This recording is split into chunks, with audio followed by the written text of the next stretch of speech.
오늘 우리에게 주시는 하나님의 말씀 찾아보도록 하겠습니다. 에베소서 1장 15절 말씀부터 마지막 23절까지에 있는 말씀이 되겠습니다. 찾으신 줄 알고 제가 봉독해 올립니다.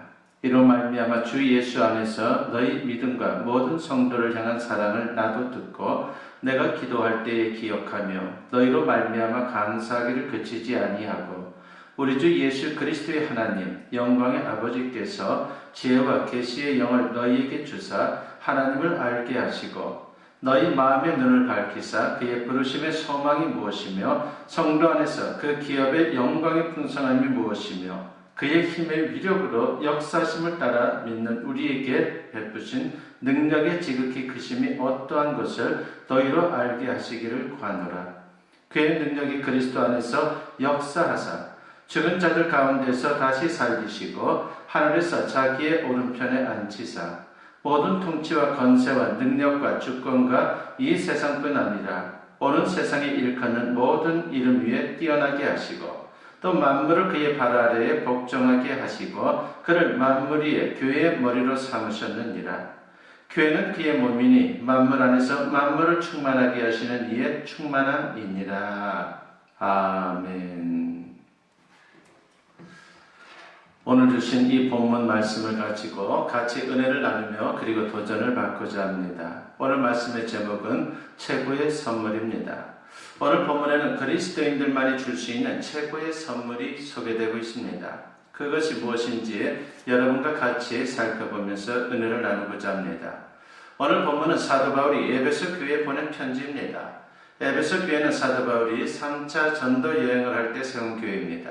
그리고 거기서 3년 동안 체류하면서 하나님의 말씀을 전했던 그런 뜻깊은 그리고 사도 바울에게는 잊혀질 수 없는 그런 교회입니다. 그러다 보니 바울의 채취가 가장 깊게 남아있던 교회였습니다. 그런데 사도 바울은 지금 어디 있습니까? 바로 로마 감옥에 갇혀 있습니다. 이제 남겨진 시간이 그리 많지 않다는 것을 깨닫고 에베소 교회에 몇 가지 꼭 필요한 교훈을 주기 위해서 사도 바울은 붓을 들게 된 것입니다. 그 중에 오늘 본문은 사도 바울의 기도입니다. 특히 에베소 교회를 위한 중보 기도라고 말할 수가 있습니다. 바울은 인편으로 이 편지를 보내면서 선물을 함께 보내고 싶었을 것입니다. 그러나 옥중에 갇혀있기 때문에 가진 것도 없고 보낼 것도 없었습니다. 그래서 자기가 줄 수 있는 것이 기도밖에 없어서 에베소 교회를 위한 중보 기도를 편지에 담아서 보내게 된 것입니다. 이 기도가 에베소 교인들에게는 그 어떤 선물과도 비교할 수 없는 최고의 선물이었을 것입니다.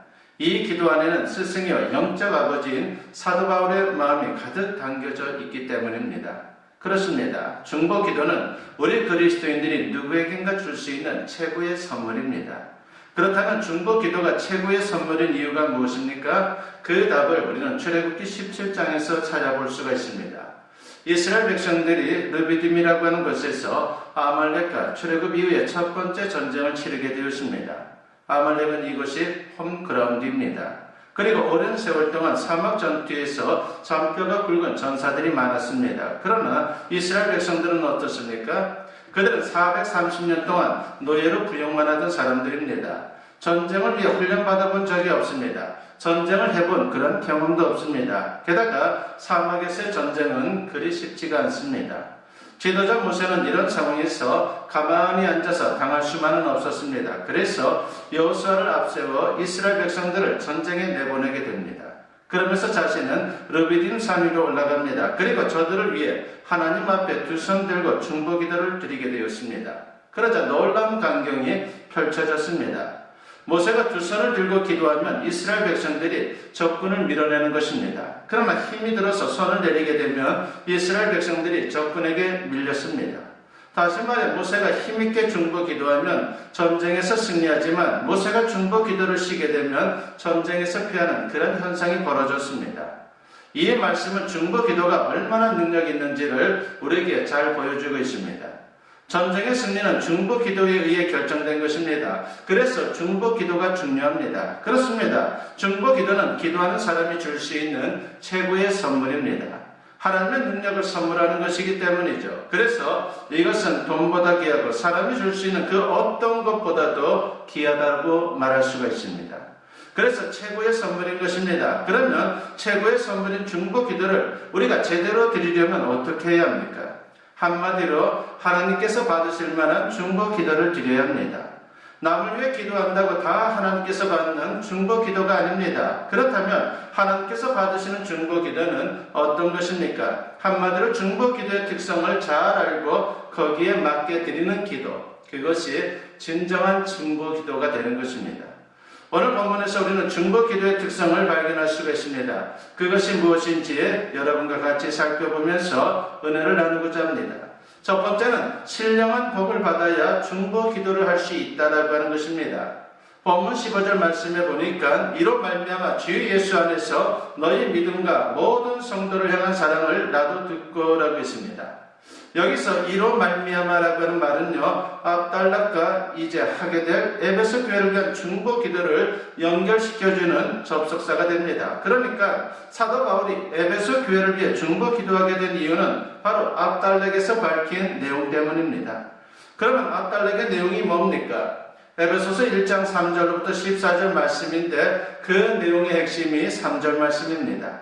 찬송하리로다. 하나님 곧 우리 주 예수 그리스도의 아버지께서 그리스도 안에서 하늘에 속한 모든 신령한 복을 우리에게 주시되라고 했습니다. 한마디로 성도들이 하나님께 신령한 복을 받았다는 것입니다. 그리고 4절부터 14절은 그 신령한 복의 내용을 말씀하고 있습니다. 즉 신령한 복이란 구속, 곧 죄사함 받고 하나님의 자녀가 되었으며 성령께서 우리 안에 거하는 놀라운 영광과 특권을 누리는 것입니다. 결국 바울은 중보 기도는 아무나 할 수 있는 것이 아니다라고 하는 것을 말하고 있는 것입니다. 하나님께 신령한 복을 받은 사람만이 중보 기도를 할 수 있습니다. 다시 말하면 예수 그리스도를 믿어 죄사함 받았음을 확신하는 사람, 하나님의 자녀가 되었다는 것을 자랑스럽게 생각하는 사람, 그리고 성령께서 자기 안에 거하는 사람만이 할 수 있는 기도가 중보 기도인 것입니다. 그러므로 중보 기도의 근원은 하나님이십니다. 사무엘 선지자의 어머니 한나가 사무엘을 하나님 앞에 드리며 이런 기도를 드렸죠. 사무엘상 2장 6절부터 8절에 있는 말씀인데 여호와는 죽이기도 하시고 살리기도 하시며 시온에 내리기도 하시고 거기에서 올리기도 하시는도다. 여호와는 가난하게도 하시고 부하게도 하시며 낮추기도 하시고 높이기도 하시는도다. 가난한 자를 진토에서 일으키시며 빈궁한 자를 거름더미에서 올리사 귀족들과 함께 하시며 영광의 자리를 차지하게 하시는도다. 땅의 기둥들은 여호와의 것이라. 여호와께서 세계를 그것들 위에 세우셨도다 라고 했습니다. 한나는 모든 복과 저주가 하나님으로부터 온다고 고백을 합니다. 그리고 결론적으로 복받기를 원한다면 하나님과 좋은 관계를 유지하라고 당부를 하고 있습니다. 사무엘상 2장 9절과 10절에 보면은 그가 그의 거룩한 자들의 발을 지키실 것이요 악인들을 흑암 중에서 잠잠하게 하시리니 힘으로는 이길 사람이 없음이로다. 여호와를 대적하는 자는 산산이 깨어질 것이라고 했습니다. 여러분은 어떤 것이 복이라 생각합니까? 돈 많이 버는 것이 복입니까? 많은 지식을 소유하는 것이 복입니까? 명예를 얻는 것이 복입니까? 권력을 소유하는 것이 복입니까? 그렇지 않습니다. 하나님과 올바른 관계가 유지되어야 그것이 복이고 신령한 복이 되는 것입니다. 하나님은 복의 근원이십니다. 물의 근원에 가면 물을 얻을 수 있듯이 복의 근원이신 하나님께 가까이 나아가면 복을 받을 수 있는 것입니다. 그리고 이런 사람이 중보 기도할 때에 능력 있는 기도가 되는 것입니다. 그래서 중보 기도는 아무나 할 수 있는 것이 아닙니다. 신령한 복을 받은 사람만이 할 수 있습니다. 그리고 중보 기도는 아무나 계속할 수 있는 것이 아닙니다. 지속적으로 신령한 복을 받아 누리는 사람만이 할 수 있는 것입니다. 신령한 복을 받으시기 바랍니다. 그리고 오늘도 계속해서 그 신령한 복을 누릴 수 있는 하나님의 사람들이 되었으면 합니다. 그럴 때 여러분의 중보 기도는 힘있는 기도가 될 것입니다. 두 번째로 사랑의 마음으로 기도해야 한다라고 하는 것을 잊어서는 안 됩니다. 본문 16절 말씀에 보니까 내가 기도할 때 기억하며 라고 했습니다. 이 말씀은 유대인으로서 사도 바울의 기도 습관과 관련이 있는 것입니다. 유대인들은 하루에 3번 시간을 놓고 그들은 기도했습니다. 이것은 기독교인이 된 후에도 변함이 없었습니다. 아니, 더 철저했습니다. 저녁 해질 무렵, 그리고 아침, 그리고 점심시간에 정기적으로 기도를 했습니다. 사도 바울은 이렇게 하루에 3번 기도할 때마다 에베소 교인들을 위해 중보 기도했습니다. 바울이 이렇게 에베소 교인들을 위해 중보 기도한 이유가 뭡니까? 사랑 때문입니다. 사도 바울은 에베소 교인들을 정말 사랑했습니다. 그래서 사랑하는 에베소 교인들을 위해 자기가 할 수 있는 사랑의 실천으로 중보 기도를 드렸다라고 말씀드릴 수가 있습니다. 16절 중반절을 보면은 너희로 말미암아 감사하기를 그치지 아니하고 라고 했습니다. 에베소 교인들 때문에 하나님께 감사한다는 것이죠. 그리고 15절 말씀을 보면 그 감사의 내용이 나옵니다. 이로 말미암아 주 예수 안에서 너희 믿음과 모든 성도를 향한 사랑을 나도 듣고 라고 했습니다. 바울은 에베소 교인들의 믿음과 모든 성도들을 향한 사랑을 들었습니다. 그래서 감사했던 것이죠. 바울은 지금 먼 발치에서 에베소 교인들을 위해 중보기도할 뿐입니다. 저들과 헤어진 지 벌써 오래됐습니다. 그러다 보니 늘 염려가 됐습니다. 여러 해 전에 말씀을 가르치고 떠나왔는데 지금은 신앙생활을 잘하는지 어떻게 하는지 늘 궁금했습니다. 그러던 차에 에베소 교인들에 관한 소식을 듣게 되었습니다. 주님에 대한 믿음을 지키고 있다는 것입니다. 뿐만 아니라 그 믿음에 부응하여 사랑의 삶을 살고 있다는 것입니다. 그 소식을 듣고 바울은 눈물 나도록 고마웠습니다. 그래서 감사하지 않을 수가 없었습니다. 그렇습니다. 중보 기도는 사랑 때문에 하는 기도입니다. 그래서 중보 기도는 동기가 확실하다라고 말씀드릴 수 있습니다. 그것은 사랑입니다. 우리 기도가 중보 기도가 되지 못하는 이유는 너무도 이기적이기 때문입니다. 늘 자기중심적 사고에 사로잡혀 있기 때문이죠. 그러므로 우리가 중보 기도를 제대로 드리려면은 우선 우리의 사고가 바뀌어야 한다라고 하는 것입니다. 이타적인 사고로 바뀌어야 합니다. 진심으로 남들을 생각하는 마음, 다른 사람을 사랑하는 마음을 가져야 합니다. 우리 마음에 사랑이 가득하여 하나님께서 기뻐 받으시는 중보 기도를 드림으로 하나님의 역사를 경험할 수 있는 우리 모두가 되었으면 합니다. 세 번째로 우선순위가 명확한 기도가 되어야 한다고 하는 것입니다. 본문 17절 이하를 보면요, 중보 기도의 내용이 자세히 나오고 있습니다. 그 내용을 크게 두 가지로 요약할 수가 있죠. 첫째는 하나님을 알게 해달라는 기도입니다. 본문 17절에 보니까 우리 주 예수 그리스도의 하나님 영광의 아버지께서 지혜와 계시의 영을 너희에게 주사 하나님을 알게 하시고 라고 했습니다. 사도 바울이 에베소 교회를 위해 중보 기도한 첫 번째 내용은 하나님이 어떤 분이신지 더 깊이 더 바로 잘 알게 해달라는 것입니다. 왜 먼저 하나님을 바로 알게 해달라고 기도한 것입니까? 신앙인이라면 내가 믿는 하나님이 누구인지 아는 것이 너무나도 중요하기 때문인 것이죠. 하나님을 바로 알지 못하면 결코 바른 신앙을 가질 수 없고 능력 있는 신앙생활을 할 수가 없습니다. 둘째는 받은 복을 알게 해달라는 기도를 드렸습니다. 본문 18절과 19절에 보니까 너희 마음의 눈을 밝히사 그의 부르심의 소망이 무엇이며 성도 안에서 그 기업의 영광의 풍성함이 무엇이며 그의 힘의 위력으로 역사하심을 따라 믿는 우리에게 베푸신 능력의 지극히 크심이 어떠한 것을 너희로 알게 하시기를 구하노라 하겠습니다.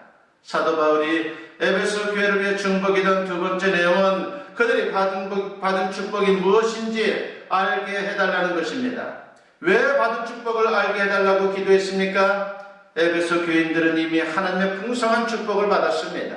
그것을 세 가지라고 말씀을 하죠. 하나는 부르심의 소망이라고 했고, 두 번째는 기업의 영광의 풍성함이라고 했습니다. 그리고 세 번째는 그의 능력의 지극히 크심이라고 했습니다. 모두가 다 영적인 것입니다. 그런데 이 영적인 축복을 받고도 축복받은지를 모릅니다. 또 알았어도 자꾸 잊어버립니다. 그래서 이것을 계속 알게 해달라고 기도하고 있는 것입니다. 사도 바울의 중보기도는 철저히 영적 축복에 초점이 맞춰져 있다라고 하는 것입니다. 물론 사도 바울도 현세적이고 물질적인 축복을 위해 기도하지 않은 것이 아닙니다. 그러나 우선순위를 분명히 했다라고 하는 것입니다. 영적 축복을 위해 먼저 기도하고 여력이 있으면 현세적이고 물질적인 축복을 위해 기도했습니다. 그렇습니다. 올바른 중보기도는 우선순위가 명확해야 합니다. 영적 축복이 우선입니다. 중보기도의 무게중심이 영적 축복에 있어야 합니다. 세상 것 많은 것 가졌다 할지라도 문제가 해결되는 것이 아니죠. 영적인 축복이 있을 때에 세상 것이 진정 가치 있게 되는 것이고 참으로 그것이 아름답게 쓰임받을 수 있다고 하는 것입니다. 그런데 우리의 중보기도는 어떻습니까? 대개가 현세적이고 물질적인 축복을 우선시하고 있습니다. 그래서 우리의 중보기도가 힘이 없습니다. 응답이 제대로 이루어지지 않습니다. 그러므로 중보기도에서 기복주의를 물리쳐야 하는 것입니다. 기복주의란 현세적이고 물질적인 축복에 초점을 맞추는 것입니다. 즉 하나님과의 인격적인 관계에 초점을 맞추지 않고 하나님이 주시는 부수적인 선물에 초점을 맞추는 것입니다. 이것은 주님이 원하는 바가 아닙니다. 주님은 영적인 것을 우선시합니다. 그래서 영적 축복을 위해 중보 기도하면 나머지도 잘 될 수 있도록 주님께서 은혜를 베풀어 주십니다. 구남매를 둔 어떤 가정에 11살 난 아들이 나병에 걸렸습니다. 집에 격리하고 숨겼지만 소문이 나면서 가족들이 너무나도 힘들었습니다. 동네에서 살 수 없을 정도가 되었습니다. 결국은 아버지는 아들을 데리고 낳은 자들이 산다는 소록도로 차도 못하고 몇 날을 걸어서 찾아갑니다. 하루는 나무 밑에서 지쳐 잠이 들었습니다. 피부가 망가지는 아들을 보고 차라리 죽이는 게 낫겠다고 싶어서 큰 돌을 들었지만 차마 그 아들을 죽일 수가 없었습니다. 그렇게 해서 녹동에 도착해서 소록도로 가는 배를 타려고 나루터에서 환자들을 보니까 얼굴이 일그러진 난자들을 보게 되었고 너무도 비참했습니다. 그래서 배를 안 타고 조금 위쪽으로 올라가 아들에게 말합니다. 아들아, 너 가면 저렇게 되는데 차라리 나와 함께 오늘 여기서 죽자. 이 말에 아들도 동의했고 둘이서 바다로 걸어 들어갑니다. 아버지는 가슴쯤 물이 찼는데 아들은 벌써 목까지 물이 찼습니다. 벼랑간 아들이 아버지를 밀쳐냅니다. 그러면서 말합니다. 아버지, 저는 죽어도 좋은데 형하고 누나들은 아버지가 있어야 해요. 아버지 돌아가세요 라고 그렇게 말하는 것입니다. 그 소리에 아버지는 다시 아들을 품고 소록도로 데려다주고 고향으로 돌아왔습니다. 와서는 8남매 다 대학 보내고 성공시켰습니다. 그렇게 어느덧 40년의 세월이 흘렀습니다. 부인이 먼저 세상을 떠나자 큰 아들이 연락을 해와서 서울로 올라갔습니다. 재산을 전부 팔아서 아들에게 주고는 2년 있으니까 분위기가 이상해지는 것입니다. 큰아들이 말합니다. 저만 아들입니까? 참으로 이제는 모실 수 없다라고 하는 것이죠. 그때 깨닫고 둘째 아들을 찾아갔습니다.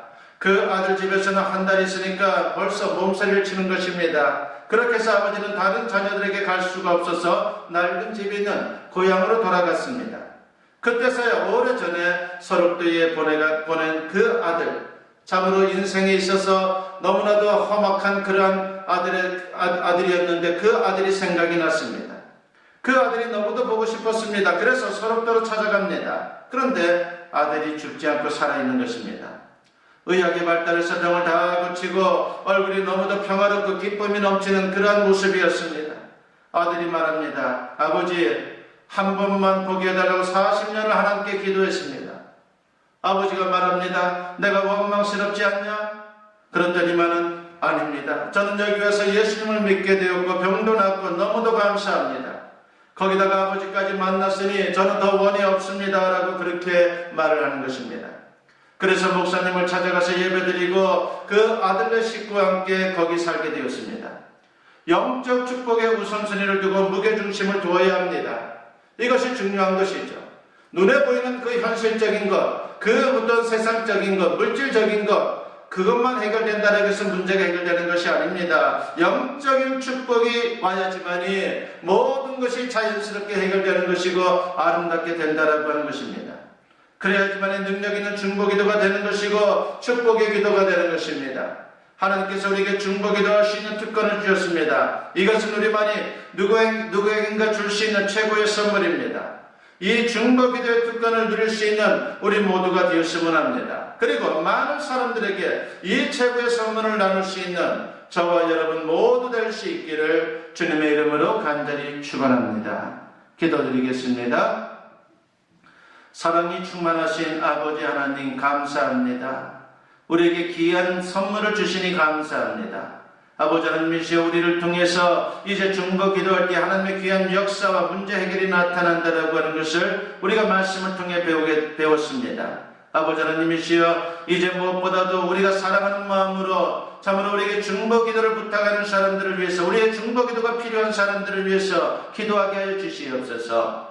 이제 또한 무엇보다 중요한 것은 저들의 현재적인 문제만 해결하는 것이 중요한 것이 아니라고 했습니다. 저들의 영적인 문제가 해결되어야 한다고 했습니다. 아버지, 저 영적인 문제가 먼저 해결될 수 있도록 주님 역사해 주시고 그 마음을 가지고 우리가 또한 기도하게 하여 주시옵소서. 아버지 하나님이시여, 우리가 또한 주님 안에서 영적인 능력이 있어야지만 올바른 중보 기도를 드린다고 했사오니 우리 모두에게 성령으로 충만케 하사 능력 있는 중보 기도자가 되어 모든 이들에게 귀한 선물을 줄 수 있는 그런 하나님의 백성들 되게 하여 주시옵소서. 감사드리옵고 예수님의 이름으로 기도드리옵나이다.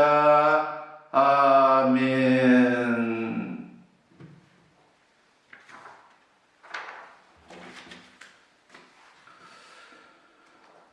간구 말씀드립니다. 여러분을 축복합니다. 가정에서 예배를 드리다 보면은 자칫 신앙이 나태해질 수가 있습니다.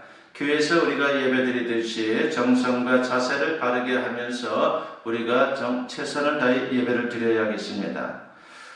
우리가 신앙이 후퇴하면은 다시 회복하는 것은 생각처럼 쉽지가 않습니다. 우리가 믿음의 경주장에서 후퇴하지 않도록 참으로 열심히 다름질하는 그런 여러분 모두가 될 수 있기를 바라겠습니다. 코로나19가 종식될 수 있도록 우리 모두 기도할 필요가 있다고 생각해 봅니다. 여러분 끊임없이 이 상황이 잘 해결될 수 있도록, 그리고 코로나19가 잘 또한 소멸될 수 있도록 역사해 주시옵소서라고 우리 같이 기도했으면 합니다.